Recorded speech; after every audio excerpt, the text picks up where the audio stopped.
네, 반갑습니다. 중앙토지보상원의 박상현 감정평가사 겸 행정사입니다. 우리 주변에서 흔히 볼 수 있는 영업보상의 업종별 분석을 해보는 시간을 시리즈로 가지고 있습니다. 오늘은 편의점을 중심으로 한 프랜차이즈 업종에 대해서 영업보상의 특징을 살펴보도록 하겠습니다. 자, 이 프랜차이즈 업종들은 몇 가지 논점들이 있습니다.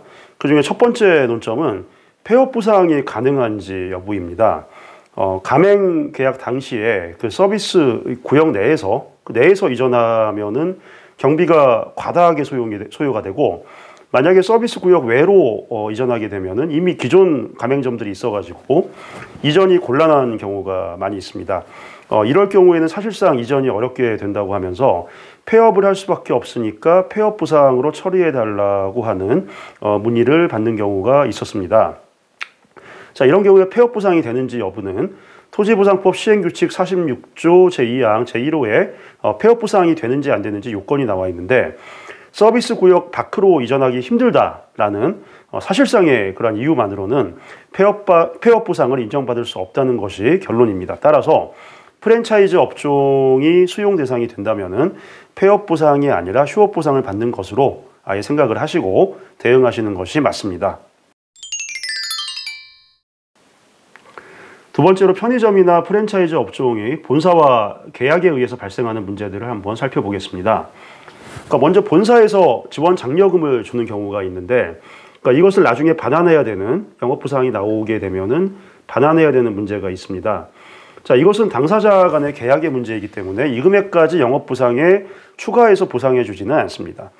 마찬가지로 개점을 처음에 할 때 지급한 가맹비나 상품 보증금, 이런 걸 반환 또는 폐점에 따른 위약금을 설정하는 경우가 미리 있는데, 아까 말씀드린 대로 프랜차이즈 업종 보상의 개념 자체가 폐업이 아니라 휴업이죠. 따라서 그러니까 이러한 것들은, 방금 말씀드린 이런 금액들은 폐업을 전제로 한 위약금들이기 때문에 이 역시 보상 대상이 되지는 않습니다. 인테리어의 경우에도 이렇게 인테리어를 한 지 일정 기간이 지나면은 인테리어 잔존가치 귀속 대상이 점주가 되는 경우도 있고, 본사에서 인테리어 비용을 지원하고 일정 기간이 흐른 경우에 보상 대상이 되면은 본사에서 가져가는 경우도, 인테리어 보상금을 가져가는 경우도 있습니다.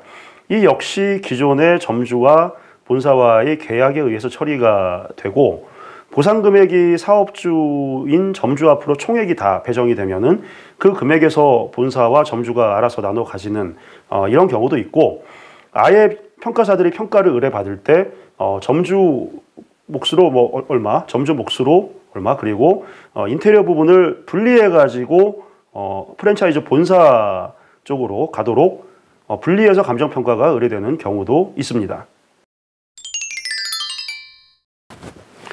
자, 세 번째 논점은 최대 4개월분의 휴업 보상을 해줄 때 지급되는 그 영업이익에 대한 부분인데, 프랜차이즈 업종은 특성상 과세 대상으로 노출되는 매출이 많습니다. 편의점의 경우에는 과세 자료로 노출되지 않는 현금 매출은 거의 없다고 봐도 무방한 수준이고, 그 외에 그 프랜차이즈 업종 역시 그러니까 본사 측의 재료비나 상품비가 고스란히 노출되기 때문에 본사와 가맹점과의 거래에서 적정 매출 수준이 상당 부분 노출되는 게 일반적입니다. 물론 요식업 같은 프랜차이즈 경우에는 카드로 결제하지 않는 손님이 계신 경우에는 그 매출이 과세 자료로 잡히지 않는 경우도 있기는 합니다. 결국 편의점이나 프랜차이즈 업종은 매출 수준에 대한 증빙이 한계가 있기 때문에 매출 원가 구조를 평가사들한테 상세히 설명을 해서 매출 수준이 많다라기보다는 순이익이 많다라고 이렇게 증빙하는 게 전략적으로 타당하다고 보입니다. 자, 이상 편의점이나 가맹 계약을 통한 영업을 하는 업종들이 영업 손실 보상이 되는 경우에 발생하는 몇 가지 문제들에 대해서 간략히 논점을 살펴봤습니다. 편의점이나 프랜차이즈 업종의 계약 특성을 명확히 이해하는 전문가를 만나셔야 영업보상을 제대로 수령하시는데 도움이 되실 것으로 보입니다. 이상 중앙토지보상원과 GH감정평가법인의 대표를 맡고 있는 감정평가사 겸 행정사 박상현이었습니다. 감사합니다.